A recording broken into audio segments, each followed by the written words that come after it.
Então vamos lá. Continuar aqui sobre as parcelas que não integram o salário de contribuição. Vamos para essa aqui da letra M de Maria.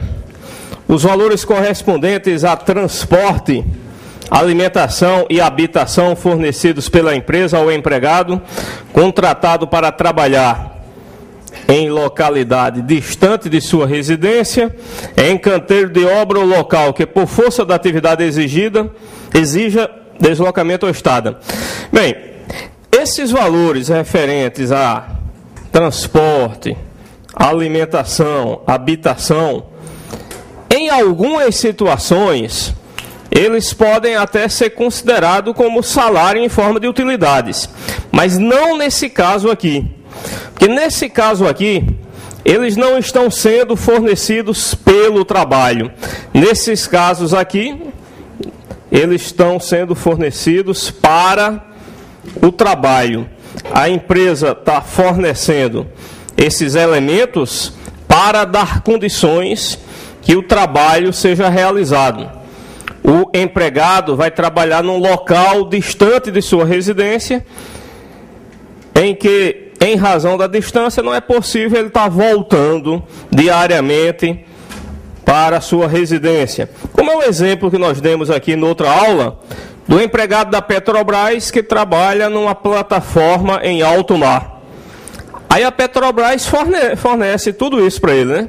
Fornece o transporte para ele se locomover lá para a plataforma, a alimentação, que ele vai passar vários dias lá, e também a habitação, alojamento lá para ele ficar.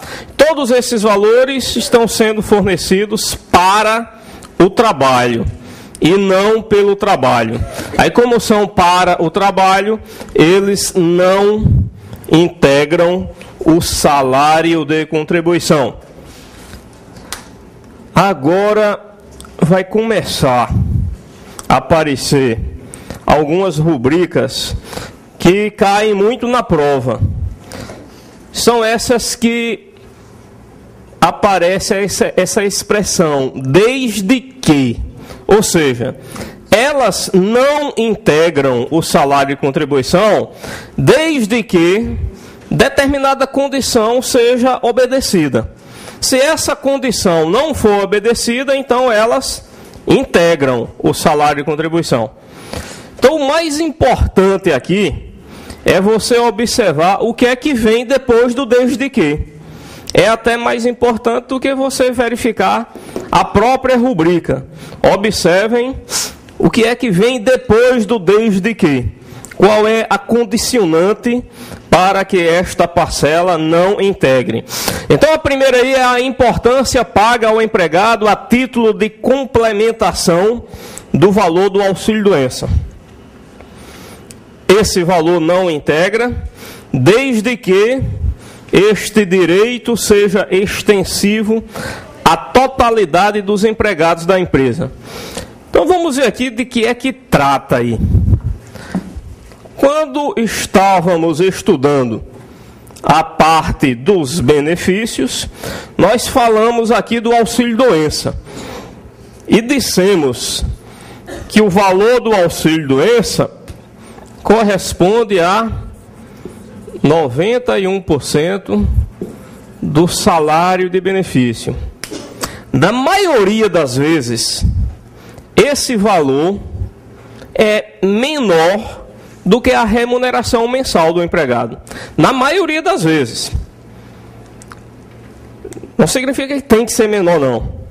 Às vezes pode ser até maior do que a remuneração atual do empregado. Pode ser maior? Pode. Imagina um empregado que trabalhou durante assim uns 10 anos numa grande empresa recebendo um alto salário. E ele foi demitido dessa grande empresa, agora conseguiu um emprego recebendo um salário bem pequeno.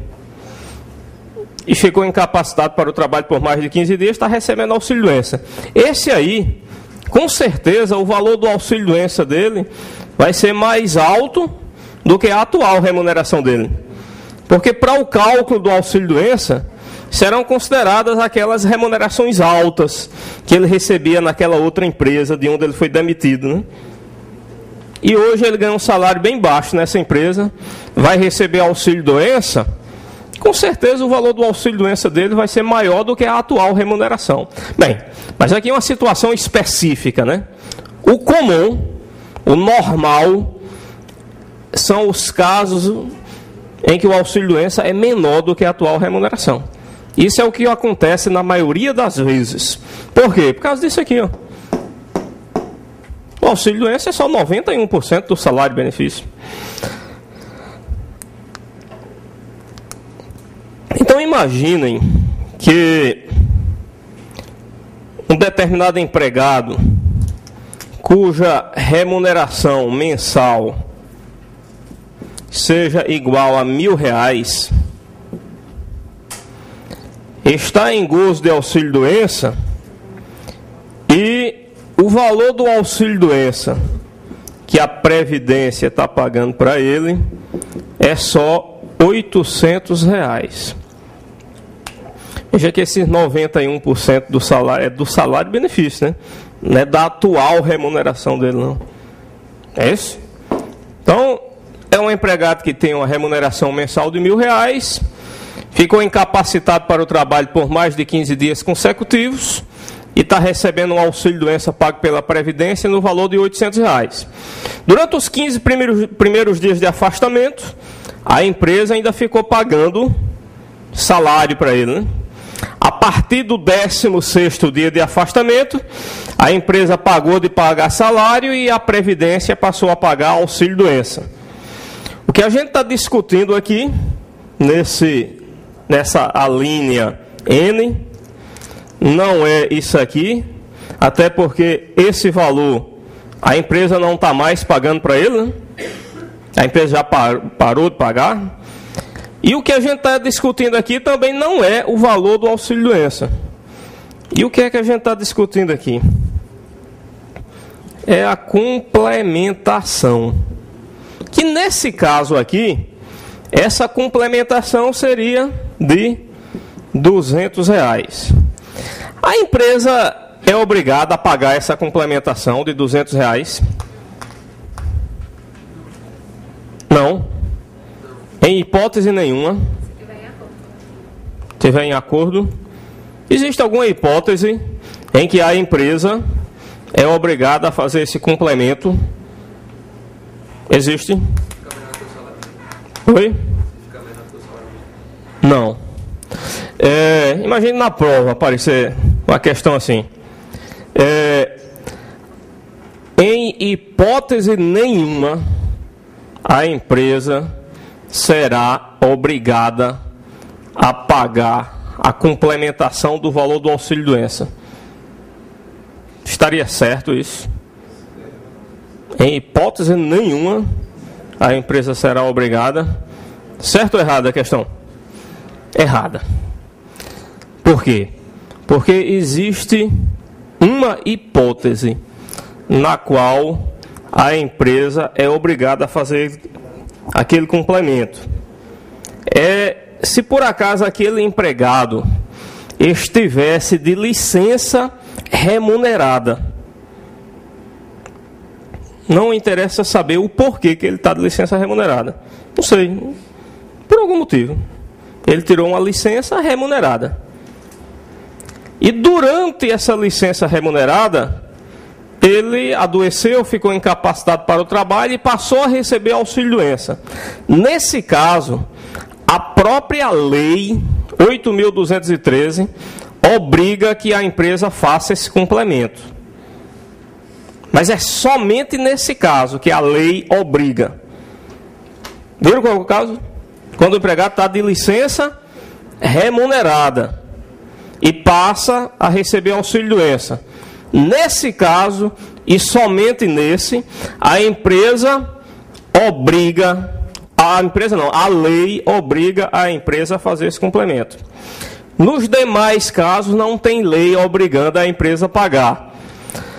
Embora não exista lei obrigando a empresa a fazer esse complemento, pode ser que a empresa faça esse complemento em razão de uma convenção coletiva de trabalho, onde uma das cláusulas é essa aqui, pode ser em razão de um acordo coletivo de trabalho, pode ser que isso esteja no próprio regulamento interno da empresa, pode ser que no regulamento interno da empresa, uma empresa bem organizada, que tem um regulamento interno, pode ser que tenha isso, que a empresa complementar o valor do auxílio-doença dos seus empregados.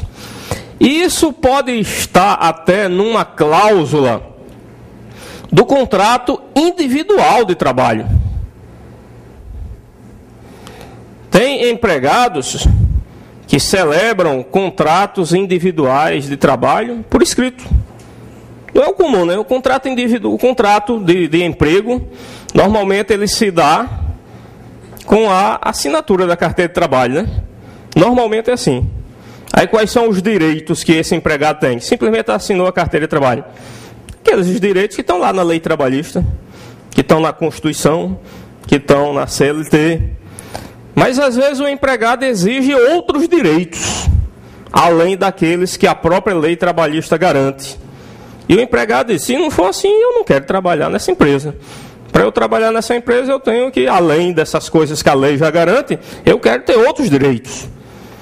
Aí ele vai ter que fazer um contrato de trabalho por escrito, onde vai ter determinadas cláusulas, dizendo quais são os outros direitos que ele tem, além daqueles que a lei já garante para qualquer empregado. Aí ele celebra um contrato por escrito. Aí aparece lá numa dessas cláusulas, né, que se por acaso esse empregado se afastar por motivo de doença e for receber auxílio-doença para a Previdência, a empresa fica obrigada a complementar o valor do auxílio-doença. Imaginem o caso de um jogador de futebol que ganha assim, uns 100 mil reais por mês. Se no contrato de trabalho dele, né, o jogador de futebol ele celebra um contrato de emprego com o time de futebol. No caso, jogador de futebol é obrigatório que seja por escrito, porque tem várias cláusulas diferentes, né? Tem multa quando ocorre a rescisão, né, antes do tempo e tal. O contrato é por um prazo determinado, o contrato do jogador, mas é um contrato de emprego. Aí imaginem que no caso do jogador de futebol não tem uma cláusula garantindo isso. Aí o cara ganha um salário mensal de 100 mil reais. Aí quebra a perna, vai ficar 8 meses afastado do trabalho por motivo de doença, vai receber auxílio-doença lá pela Previdência. Que esse auxílio-doença vai ser 3 mil e poucos reais no máximo. Como é que esse cara vai sobreviver? Se ele tinha um padrão de vida ganhando 100 mil reais por mês, agora vai ganhar 3 contos de reais. Aí, num caso de um contrato desse, né, é importante que tenha uma cláusula dessa, né, onde obriga a empresa, no caso do time de futebol, a complementar o valor do auxílio-doença. Senão ele vai ter que sobreviver com esse dinheiro da Previdência, de auxílio-doença, né? O padrão de vida dele já era bem... Não vai dar nem para pagar o aluguel do apartamento dele, né? É isso o negócio. Pronto. O menino lá, Neymar, agora 2 milhões por mês. Eu não sei onde é que o Santos vai arrumar esse dinheiro para pagar, né? 2 milhões de reais por mês a Neymar. 3? É 3 milhões? Tá vendo aí, ó? O futebol brasileiro tá evoluindo demais, né?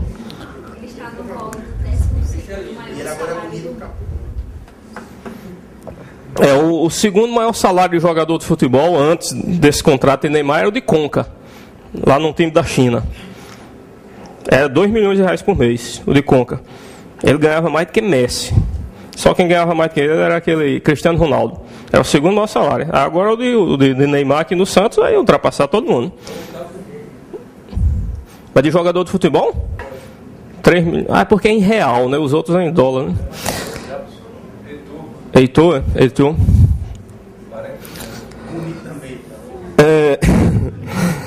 Então, o valor que a gente está discutindo aqui é esses 200 reais aqui. Esses 200 reais. Que nós já vimos porque a empresa pode pagar, né? Por um desses motivos aí. Convenção coletiva de trabalho, acordo coletivo de trabalho, o próprio regulamento da empresa, o contrato individual de trabalho. Ou então por mera liberalidade. A empresa pode complementar porque simplesmente ela quer. Gosta do empregado, o empregado está numa situação difícil, doente, tendo que comprar remédio caro, aí a empresa pega e complementa. Aí o que a gente vai discutir aqui, inciso de contribuição sobre o valor do auxílio-doença? Incide? Contribuição sobre o valor do auxílio-doença?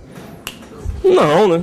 Por quê? Porque auxílio-doença é benefício. Só tem um benefício, sobre o qual incide é salário e maternidade. Então, sobre o valor do auxílio-doença não incide, de forma nenhuma.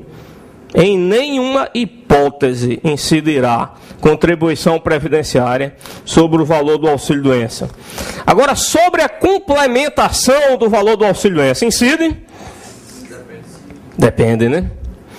Não incide, desde que este seja um direito extensivo à totalidade dos empregados da empresa. Aí imaginem que lá na empresa, só quem recebe essa complementação é esse empregado aqui, porque ele fez um contrato por escrito, um contrato individual por escrito. No contrato dele, tem essa cláusula que obriga a empresa a fazer esse complemento. Mas os outros empregados da empresa não têm esse direito, não. Aí, nesse caso, incide ou não incide? Nesse caso, incide contribuição previdenciária sobre o valor desse complemento. Por quê? Porque, nesse caso, não é um direito extensivo à totalidade dos empregados da empresa.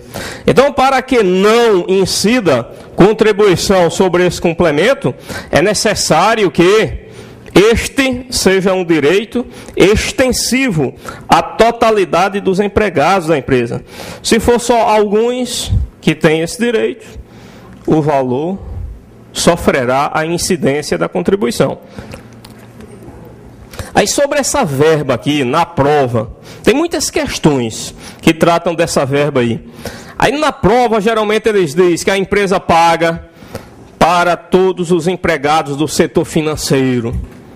Todos os empregados do setor financeiro que tiverem que entrar em auxílio-doença, a empresa complementa. Nesse caso, incide contribuição sobre o complemento? Incide, porque é só para o pessoal do setor financeiro. Para o pessoal dos outros setores, ela não complementa, não. Aí, às vezes, a questão fala que a empresa faz aquele complemento para todos os empregados que estejam expostos a agentes nocivos prejudiciais à saúde. Aí, nesse caso, incide contribuição sobre o complemento? Incide, porque para os que não estão expostos a esses agentes, ela não complementa. Então, se a questão fala que o complemento é só para um determinado setor de empregados, não abrange todos, então o valor integra o salário de contribuição. A próxima parcela é as parcelas destinadas à assistência ao trabalhador da agroindústria canavieira. Essa lei, que é de uma época aí que ninguém tinha nascido ainda, né? 1965, ela obriga as usinas de cana-de-açúcar, né, a destinarem determinados valores para custear a assistência médico-hospitalar dos seus empregados. Aí é 1% do valor do saco de açúcar de 60 quilos, 1% sobre o valor da tonelada de cana e 1% sobre o valor do litro de álcool. Esses valores as usinas de cana-de-açúcar vão destinar à assistência médico-hospitalar dos seus empregados. Esse valor poderia até ser considerado como um salário em forma de utilidade. Porém, a lei isenta esses valores da incidência da contribuição.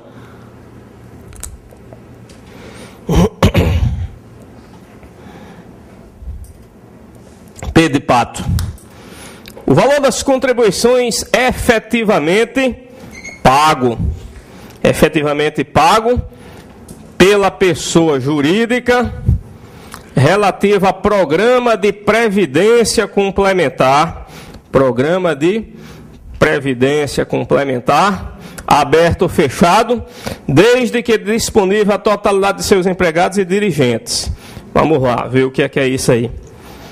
A empresa aqui agora, nessa letra P, ela paga as mensalidades de um plano de previdência complementar para seus empregados. Vamos dar um exemplo aqui. de uma previdência complementar bem conhecida. É isso? Das mais conhecidas é essa aqui. Previ. Eu falar? Previ? Previ é a previdência complementar dos empregados do Banco do Brasil. Aí todo mês os empregados do Banco do Brasil pagam um determinado valor aqui para a previdência complementar. Não necessariamente todos, né? Porque pode ter algum empregado do Banco do Brasil que não queira participar da Previ. Pode ter. Porque previdência complementar é sempre facultativa. Agora, como isso aqui é uma previdência complementar fechada, aí ela tem que ser disponível para a totalidade dos empregados e dirigentes do Banco do Brasil. Ela está disponível, mas pode ser algum empregado que não quer participar. Mas está disponível para todos, porque aqui é um plano de previdência complementar fechado. Aí a própria lei complementar número 109, que regulamenta a previdência complementar, diz que quando se trata de previdência complementar fechada, o plano de previdência complementar fechado tem que ser disponível para a totalidade dos empregados e dirigentes da empresa. Aí aqui do outro lado tem o próprio Banco do Brasil. Todo mês também aqui, o Banco do Brasil paga uma contribuição Y em relação a cada empregado, participante da Previ. O valor que está em discussão, para a gente saber se incide ou se não incide contribuição, é o X ou o Y? É o Y.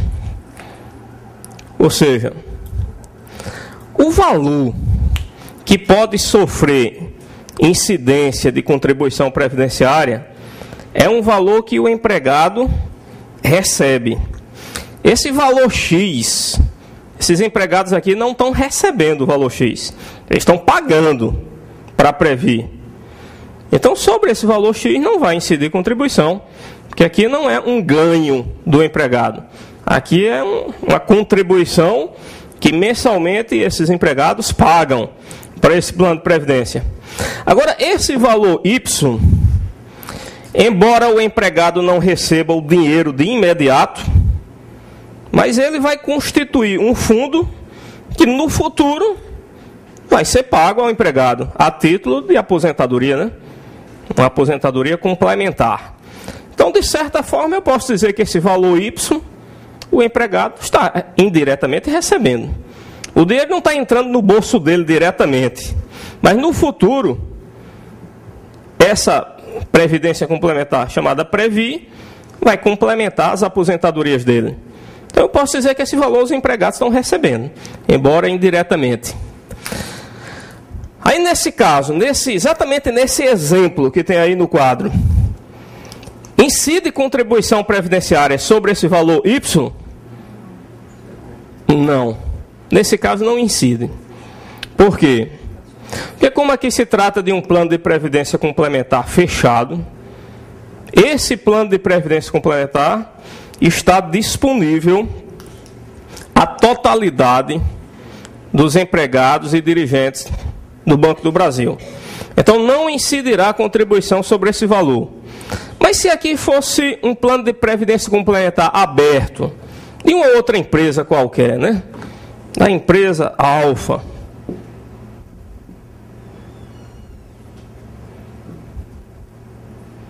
a empresa Alfa paga aqui uma previdência complementar aberta. Aí, quando se trata de plano de previdência complementar aberta, não é obrigatório que a empresa disponibilize para todos os empregados da empresa. Pode ser que essa empresa Alfa, ela está mensalmente pagando a previdência complementar daqueles empregados que já têm mais de 5 anos prestando serviço para a empresa. Então, para aqueles que ainda têm menos de 5 anos, ela não paga essa previdência complementar. Essa empresa aqui, nesse exemplo, ela só começa a pagar a previdência complementar para os empregados depois que o empregado completa 5 anos de trabalho. Aí, nesse caso, incide contribuição previdenciária sobre esse valor Y? Sim, incide. Porque aqui o plano de previdência complementar não está disponível. Não está disponível para a totalidade dos empregados e dirigentes. Ele fala aí de empregados e dirigentes. No inciso N, ele fala só de empregados. Seria específico para os dirigentes também? Não, no inciso N, só é obrigatório que seja para todos os empregados. E aqui no P, empregados e dirigentes. Agora, se você observa aqui, a Lei 8.212 diz que esse plano de previdência complementar tanto pode ser aberto ou fechado. A Lei Complementar 109, que é a lei que regulamenta a previdência complementar, ela própria já diz que quando se trata de previdência fechada, aí já é obrigatório que seja para a totalidade dos empregados e dirigentes. Isso é a Lei Complementar número 109 que determina.